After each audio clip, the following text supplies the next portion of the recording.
Baiklah teman-teman, ketemu lagi dalam konsep Saipok. Kali ini kita masih bicara mengenai kompetensi new leader dalam kompetensi yang pertama, yaitu system thinking. Dan di dalamnya ada 3 aspek, dan ini kita akan bicara aspek yang terakhir, yaitu to seek systemic cause, not culprit. Jadi mencari penyebab yang sistematik, tidak no culprit itu tidak menyalahkan orang. Jadi mencari penyebab yang sistematik, ya dalam konsep ini ya pasti yang akan dicari ujungnya adalah secara kesalahan sistem. Dan memang Tuan Deming sudah menyatakan di dalam bukunya The New Economic bahwa 94% kesalahan yang terjadi di dalam proses itu adalah disebabkan oleh sistem, dan yang 6% itu baru disebabkan oleh special cause atau yang lain. Sehingga di dalam common cause itu adalah penyebab kesalahan sampai 94%, dan di dalam special cause itu adalah penyebab yang lain. Jadi nanti ada 2 konsep, common cause dan special cause. Kemudian kalau mencari penyebab yang systemic cause ini, ya mencari yang ke akar-akarnya, yang karena secara sistem di mana kesalahan itu terjadi, begitu ya. Oke. Baiklah teman, jadi sebelum masuk ke system thinking dan mencari systemic cause-nya, tapi ada baiknya saya bicarakan dulu konsepnya adalah common cause dan special cause. Yaitu itu dimulai oleh Mr. Seward. Mr. Seward ini gurunya Tuan Deming. Jadi dulu Tuan Deming belajar sama dia, beliau ini ahli statistical process control, dan Mr. Deming sangat terkesima dengan teorinya Mr. Seward ini, dan akhirnya dia menggunakannya sebagai konsepnya dia, dan untuk membangun konsep quality yang bagus, dan diajarkan di Jepang kemudian. Jadi kalau di dalam konsep ini namanya SPC masih bicara mengenai sistem, ya, atau masih mempelajari mengenai proses, dan di dalam proses itu terdapat 2 penyebab kesalahan, ya, yaitu satu common cause, yang kedua adalah special cause. Common cause ini masih bicara mengenai kita memilih sebuah sistem untuk membuat sebuah sabun harus A, B, C, D, mesinnya E, F, G, orangnya yang begini begitu, dan kontrolnya seperti ini. Itu adalah sistem yang sudah kita pilih, dan di dalam sistem itu tentu masih mengandung kesalahan-kesalahan gitu ya, sehingga disitulah secara sistemik itu sudah mengandung kesalahan. Jadi karena mungkin kita memilihnya pemanasnya bukan dari boiler, kan dari api, sehingga mungkin bisa ada kemungkinan peletikan dari abu-abu yang dan meracuni atau merasuk ke dalam sabunnya sehingga sabunnya jadi kotor, misalnya begitu. Itulah secara sistem. Jadi kita dalam mencari sistemik itu ya kita mencari kandungan kesalahan yang mungkin ditimbulkan oleh karena sistem yang kita pilih.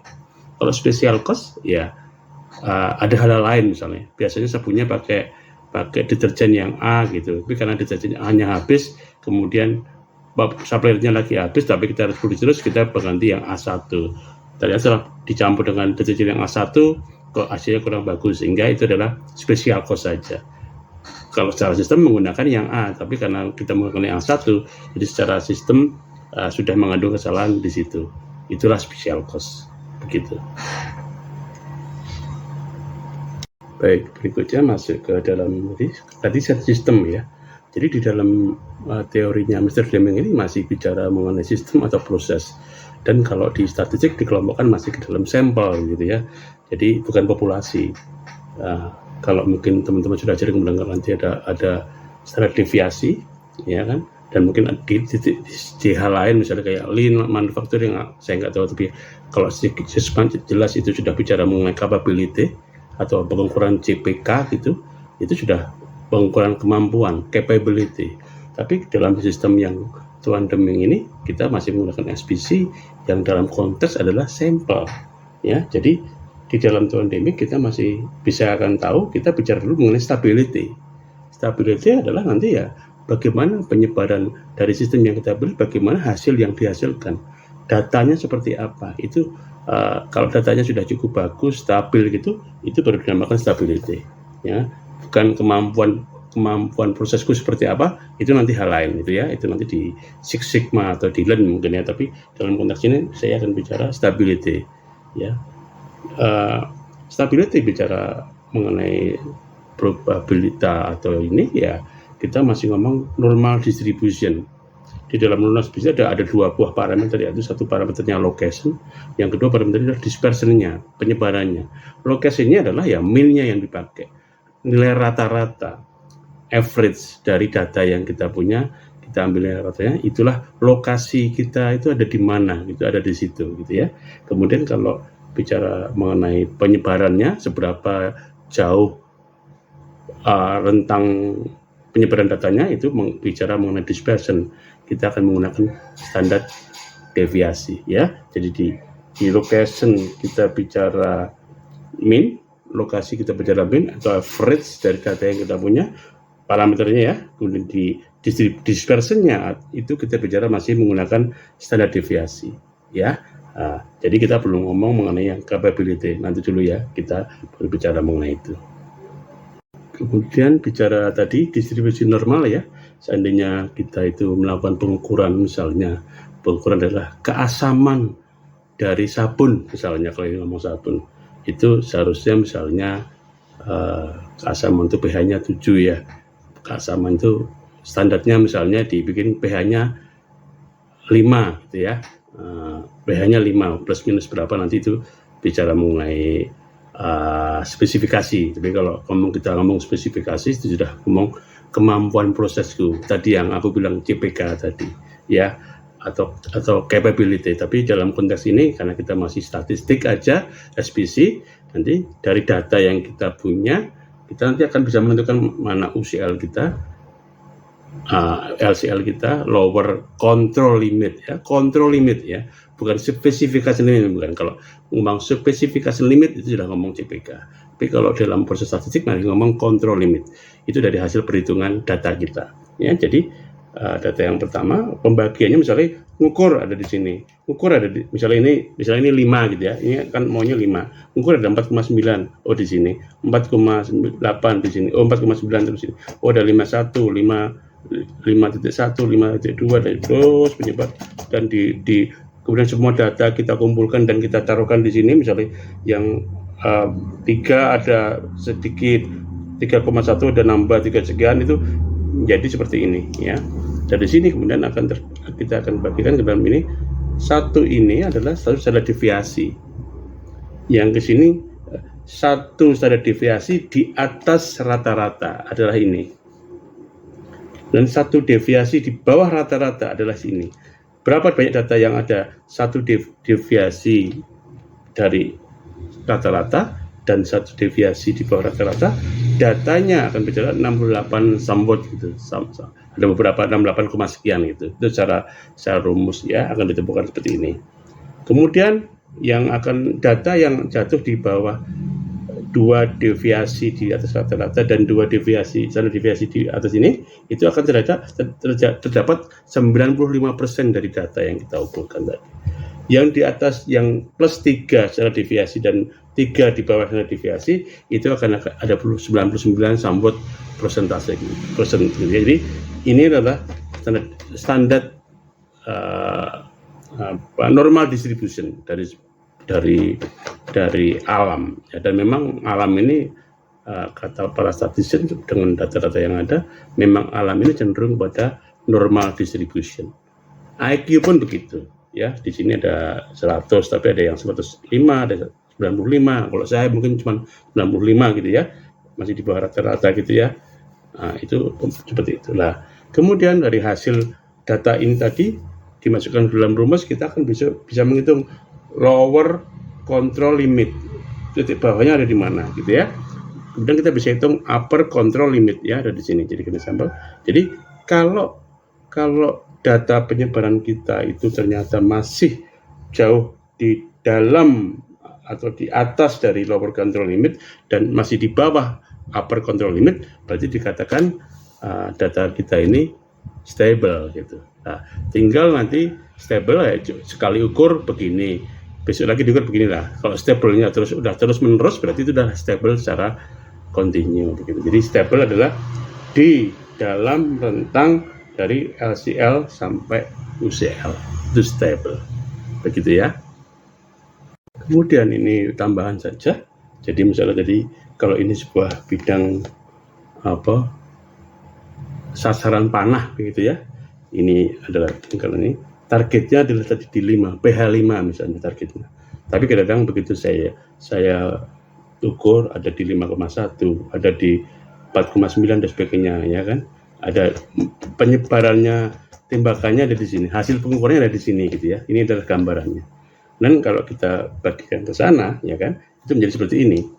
Ya, jadi ini makin padat, ini makin banyak karena mendekati min, yang ini agak berkurang, yang ini berkurang lagi, sehingga data yang paling banyak adalah di dalam daerah yang hijau ini, ya, yaitu di dalam yang kuning ini, yaitu di dalam plus minus 1 standar deviasi. Yang di sini lagi lebih ini plus minus 2 standar deviasi. Yang di sini adalah plus minus 3 standar deviasi, sehingga ini yang plus minus 1 standar deviasi itu ada 68, yang kedua ada 95, yang ketiga ada 99, sambot begitu.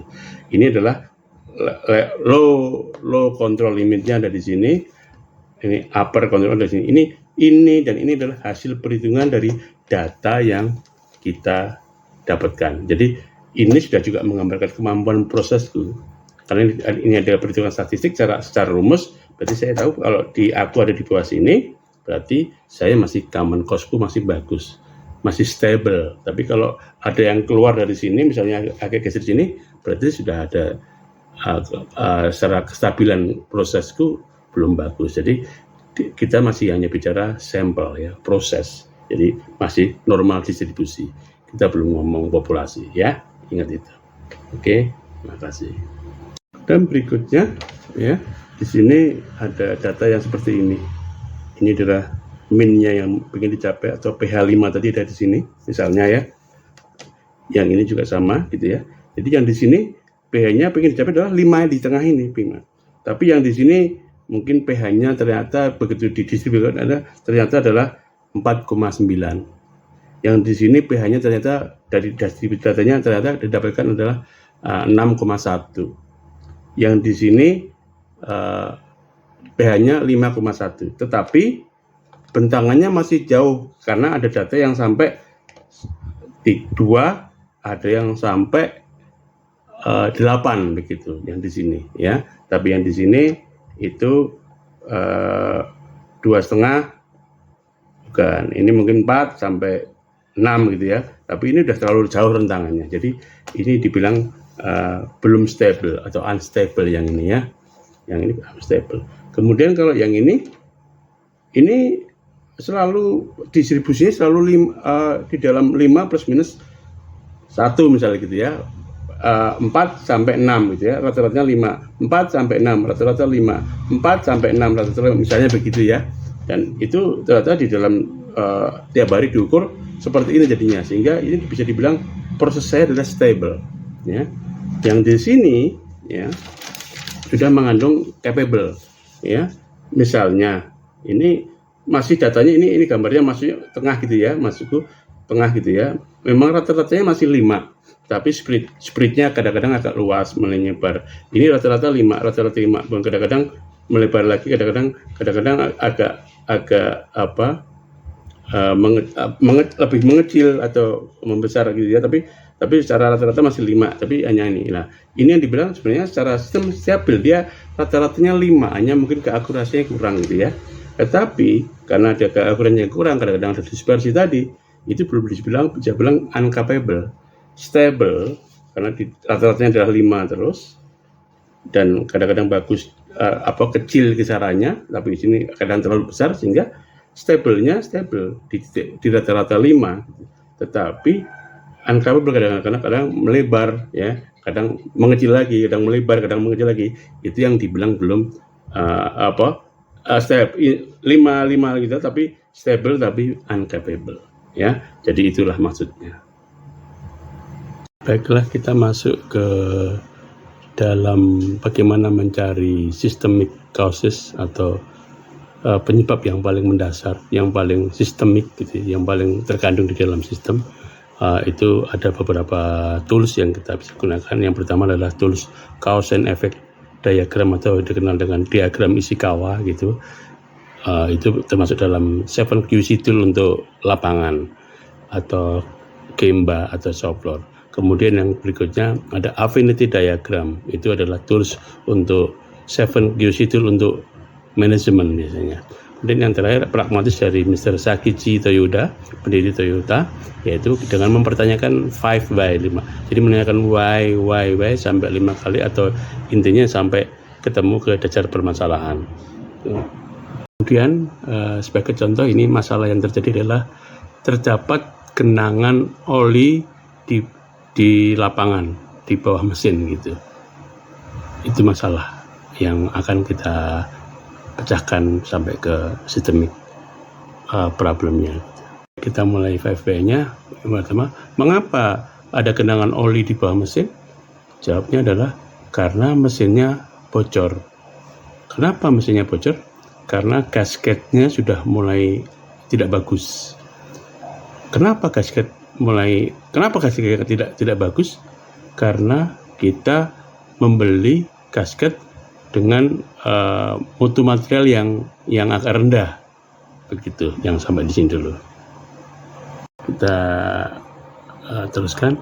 Mengapa kok membeli gasket dengan material mutu yang rendah?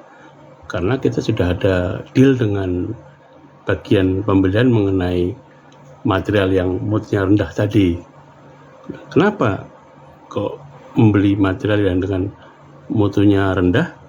Jawabnya berikutnya adalah karena ada program penghematan, sehingga kita mencari gasket yang fairnya atau harganya di bawah rata-rata yang biasa kita beli. Begitu. Makasih. Sehingga jika diurut dari permasalahan pertama, mengapa ada genangan oli di bawah mesin? Kemudian karena mesinnya bocor. Mengapa mesinnya bocor? Karena gasketnya mulai jelek. Kenapa gasketnya kok jelek? Karena kita menggunakan gasket dengan mutu material yang rendah. Mengapa menggunakan gasket dengan mutu material yang rendah? Karena kita sudah ada deal dengan bagian agen pembelian. Kenapa deal dengan bagian pembelian untuk membeli material yang mutu rendah? Karena ada program penghematan biaya untuk membeli harga barang-barang yang di bawah harga rata-rata, sehingga pada saat ada program penghematan biaya ini sudah ke ujungnya adalah ke manajemen, karena ada kebijakan manajemen untuk mungkin cost cut gitu kan.